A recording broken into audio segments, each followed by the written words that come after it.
चलिए, सभी दोस्त आ जाइएगा, सभी भाई बहन आ जाइएगा। जय हिंद, वंदे मातरम। आप सभी का स्वागत है जय जीवा एकेडमी चैनल में। फ्रेंड्स, जो कि शिक्षक परिवार से जुड़ा है, और फ्रेंड्स आज की इस क्लास में हम ले रहे हैं खास करके वर्ग 2-3 वाले जो हैं। ध्यान से देखिएगा और ध्यान से सुनिएगा। जो उनके लिए हमने टॉपिक लिया है, हिंदी साहित्य से हमारा टॉपिक हमने उठाया है वाच्य। क्या है? वाच्य। अब वाच्य क्या है, वाच्य का इस्तेमाल किस तरह से करते हैं, प्रयोग किस तरह से करते हैं, वाच्य के जो प्रकार होते हैं वो कितने होते हैं, ये सारी चीज़ें हम आज के इस क्लास में बताएंगे। सभी प्यारे फ्रेंड्स, जो कि आज की इस क्लास में जो है वाच्य का जो टॉपिक है, एक ही क्लास में पूरा समाप्त करना है। ठीक है। अब जैसे कि आप लोगों को बता दें कि वाच्य क्या है, किस तरह से जो उनके लेवल क्या है, वो सारी चीज़ें हम बताएंगे। बट अगर आप जय जीवा एकेडमी चैनल में नए हो तो चैनल को जो है जल्दी से सब्सक्राइब कर लीजिएगा और अपने प्यारे दोस्तों में शेयर कर दीजिएगा। सब्सक्राइब करने का रीज़न ये है प्यारे दोस्तों कि आप लोग जो हैं, मतलब हम जो है नए नए वीडियोस बनाते हैं, नए नए वीडियोस अपलोड करते हैं, वो आप तक सबसे पहले पहुंच जाएं।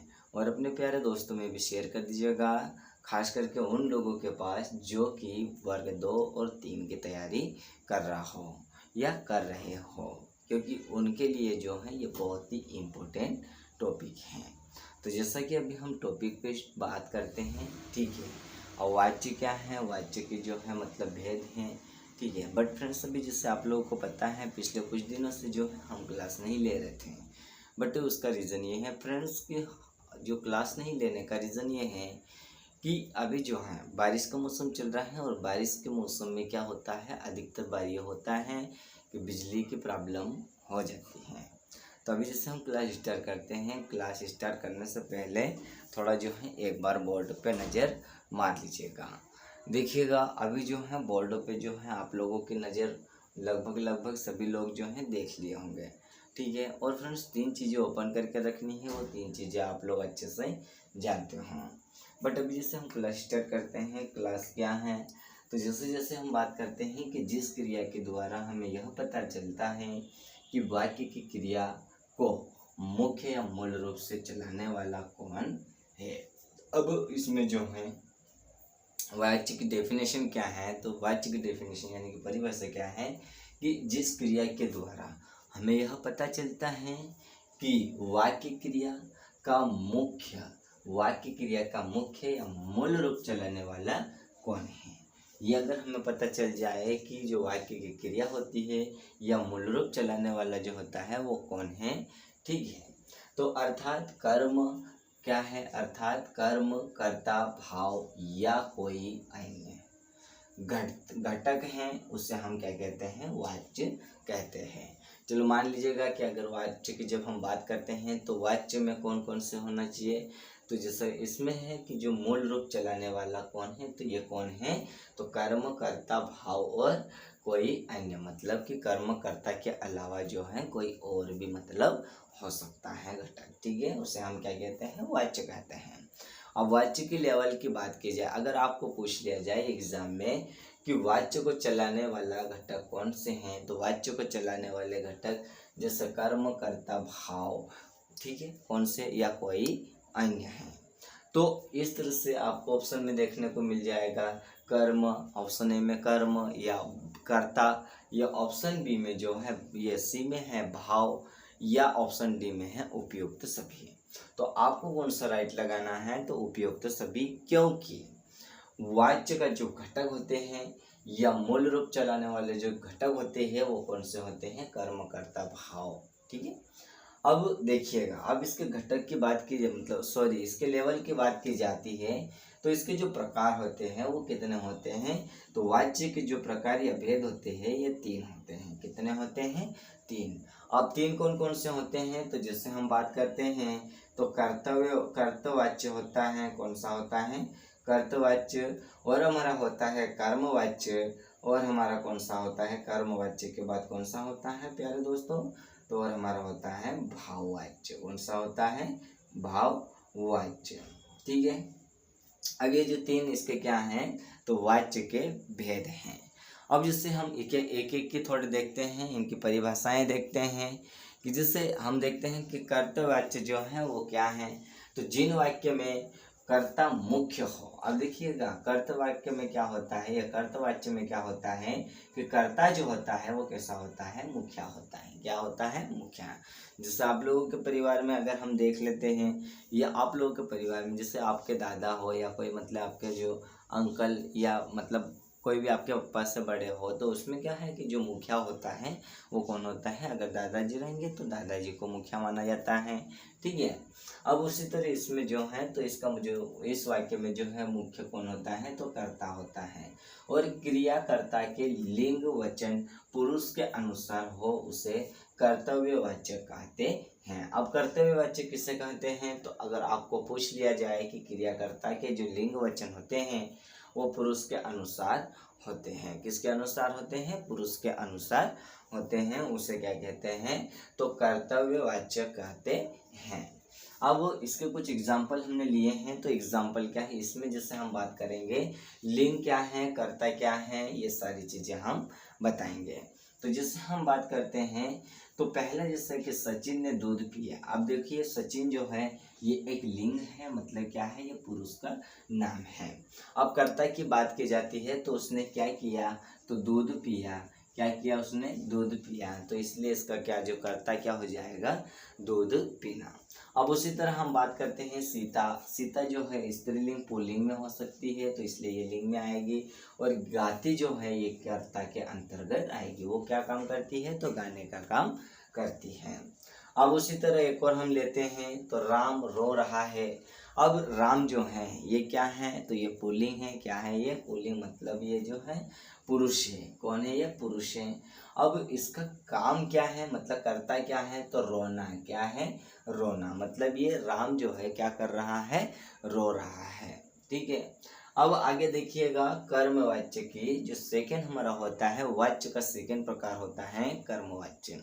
बट फ्रेंड्स कर्मवाच्य बताने से पहले आप लोगों से एक रिक्वेस्ट है कि अगर आप जय जीवा एकेडमी चैनल में नए हो तो चैनल को जो है जल्दी से जल्दी सब्सक्राइब कर लीजिएगा और अपने दोस्तों में शेयर कर दीजिएगा। अब जैसे हम बात करते हैं कर्मवाच्य, तो जिस वाक्य में कर्म मुख्य हो। अब देखिएगा कर्तव्यवाच्य में क्या होता था कि इसका मुख्य कौन होता था, तो कर्ता होता था। और इसमें जो कर्मवाच्य में इसका मुखिया कौन होता है, तो कर्म होता है। तथा इसके समकर्म क्रिया के लिंग वचन व पुरुष कर्म के अनुसार हो उसे हम क्या कहते हैं, तो उसे हम कर्मवाच्य कहते हैं। मतलब इसमें जो समकर्ण जो क्रिया होती है उस लिंग में जो होते हैं वचन व पुरुष के कर्म का मतलब क्या होता है, अनुसार हो, उसे हम क्या कहते हैं, कर्मवाच्य। जैसे हमने कुछ एग्जाम्पल लिए हैं, एग्जाम्पल क्या है उसको भी थोड़ा ध्यान से देखिएगा। एग्जाम्पल जैसे हमने इसमें लिया है कि लड़कियों द्वारा बाजार जाया गया। अब इसके देखिएगा इसमें जो है कर्म, मतलब कर्म क्या है, इसमें मुखिया होना चाहिए। तो कहाँ जाया गया, तो बाजार जाया गया। कहाँ पर, मतलब जो लड़कियां हैं तो लड़कियां जो है कहाँ पर गई है, तो बाजार में गई है। तो इसका जो कर्म हो जाएगा वो बाजार जाने का हो जाएगा। ठीक है। अब उसी तरह एक और एग्जाम्पल देखिएगा, तो जैसे मेरे द्वारा रामायण पढ़ी गई। अब देखिएगा मेरे द्वारा या आपके द्वारा जो है रामायण पढ़ी गई, तो आपके द्वारा क्या किया गया, आपके द्वारा जो है रामायण की बुक जो यानी कि किताब जो होती है उसको पढ़ा गया। तो इसमें जो हमारा कर्म होता है वो रामायण का मतलब पढ़ना होता है। क्या होता है, पढ़ना। ठीक है। अब आगे और देखिएगा, आगे एक और है, थोड़ा सा आप लोगों को जो है समझना है और उसको जो है उसको अच्छे से जो है माइंड में फिट करना है, क्योंकि एग्जामिनर का काम है फ्रेंड्स कि आप लोगों को कहीं से भी क्वेश्चन उठा के दे सकता है और आप लोगों का काम है एग्जामिनर के क्वेश्चनों का आंसर देना। तो इसलिए हम आपको बार बार हर क्लास में कहते हैं कि अगर आपको जो है आप अगर जय जीवा एकेडमी चैनल में नए हो तो चैनल को जो है सब्सक्राइब कर लीजिएगा और अपने प्यारे दोस्तों में शेयर कर दीजिएगा। और फ्रेंड्स हमारी ये जो एकेडमी है आप लोगों को ऑल थ्योरीज जो है कवर करवाती हैं। अब जैसे आप लोगों को बता दें कि अगर आपको ऑल थ्योरीज की वीडियोस देखना है तो हमारे जो जय जीवा एकेडमी चैनल है वो चैनल का जो है मतलब वीडियोस ओपन करिएगा, उसमें जो है आपको प्लेलिस्ट वाला ऑप्शन दिखेगा, उसमें जाकर जो है आप सारी वीडियोस देख सकते हो। अब जैसे हम बात करते हैं इसका जो थर्ड प्रकार मतलब तीसरा प्रकार जो होता है ये भाववाच्य होता है। कौन सा होता है? भाववाच्य। अब भाववाच्य क्या है, इसका प्रधान कौन है, इसका मुखिया कौन है, ये हमें पता लगाना जरूरी है। तो जैसे क्रिया के जिस रूप में भाव की प्रधानता होती है किसकी, जैसे क्रिया की जब हम मतलब कोई सी क्रिया का हम जब काम करते हैं तो उसकी जो प्रधानता होती है ना ये किसकी होती है? भाव की होती है।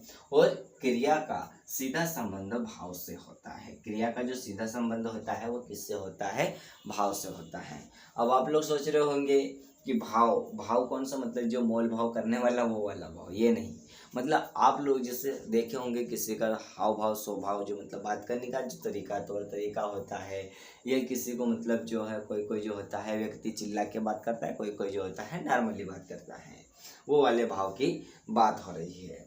ठीक है, उसे हम क्या कहते हैं? तो उसे जो है भाववाच्य वाक्य कहते हैं। कौन सा कहते हैं? भाववाच्य वाक्य कहते हैं। अब आगे और थोड़ा है, यह जो है ना ये हमारा भाववाच्य वाक्य जो है तो इसमें क्या होता है कि यह केवल अकर्मक क्रियाओं के वाक्यों में ही प्रयुक्त होता है। मतलब इसमें जो है कर्मक में नहीं होता है, कर्म में नहीं होता है, ये किस में होता है? अकर्मक वाक्य में ही इसका प्रयोग जो है किया जाता है।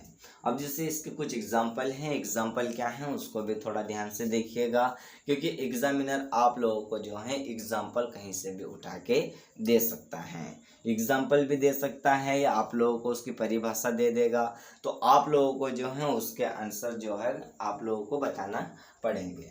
तो जैसे हम कुछ इसके एग्जाम्पल ले रहे हैं, एग्जाम्पल क्या है? तो शेर से दहाड़ा भी नहीं जाता। मतलब शेर जो है तो जो जैसे शेर होता है ना दहाड़ता है, तो शेर से मतलब क्या, मतलब दहाड़ा नहीं जाता। जैसे शेर जो है शेर से दहाड़ा भी नहीं जाता, मतलब ये निगेटिव बात हो रही है कि शेर जो है दहाड़ नहीं सकता या दहाड़ मतलब आवाज नहीं निकाली गई शेर से। ठीक है, तो इसका जो भाव है मतलब शेर के क्या हम यहाँ व्यक्त कर रहे हैं? शेर के भाव को व्यक्त कर रहे हैं। मतलब शेर से जो है आवाज नहीं निकल रही है।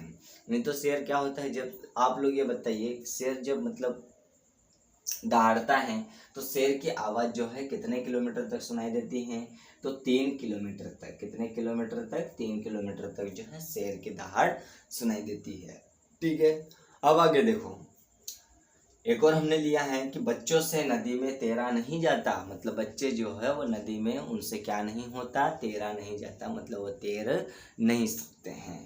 तो इसमें जो इसका मतलब क्या है कि बच्चों के भाव व्यक्त किए जा रहे हैं, क्योंकि बच्चे जो हैं क्या छोटे हैं, इसलिए बच्चे जो है नदी में तैर नहीं सकते हैं।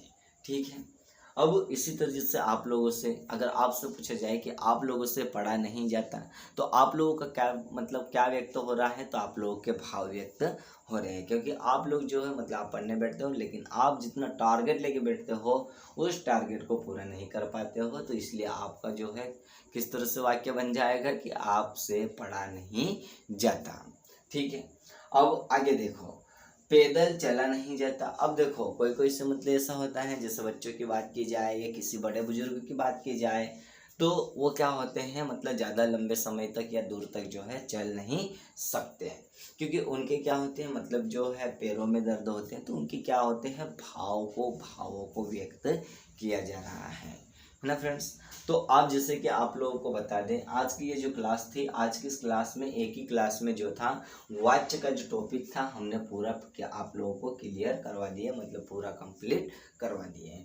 आप लोगों को क्लास कैसी लगी? बट आई होप आपको समझ में आया होगा। बट आपको क्लास कैसी लगी आप कमेंट करके बताइएगा फ्रेंड्स। आप कमेंट नहीं करते हो, आप जितना कमेंट करोगे उतना, अगर आप बुरा भी कमेंट करोगे तो हमारी एकेडमी के जो मतलब मिस्टेक होती है तो उस मिस्टेक को सुधार करने का मौका मिलेगा। और अगर आप अच्छे कमेंट करोगे तो आप लोगों की जो है मतलब हमारी एकेडमी की ओर से जो है उत्सुकता बढ़ेगी, और आप लोगों के लिए हर रोज़ जो है बेस्ट से बेस्ट मतलब अच्छे से अच्छे वीडियोस लेकर आते रहेंगे, ताकि आपको जो है एग्ज़ाम में अगर टीचर बनना है तो हम जो पढ़ा रहे हैं आपको थ्योरी, वो थ्योरी को अच्छे से पढ़ना पड़ेगा। तो फ्रेंड्स आज की ये जो क्लास थी और आज की इस क्लास में फ्रेंड्स हमने जो है वाच्य से पूरा टॉपिक क्लियर करवाए। और फ्रेंड्स आई होप आप और आपका परिवार जो है अच्छे होंगे, कुशल मंगल होंगे। और फ्रेंड्स इसी के साथ अब हम मिलते हैं नेक्स्ट क्लास में। तब तक के लिए फ्रेंड्स आप सभी को जो है गुड नाइट, शुभ रात्रि एंड फ्रेंड्स जय हिंद फ्रेंड्स।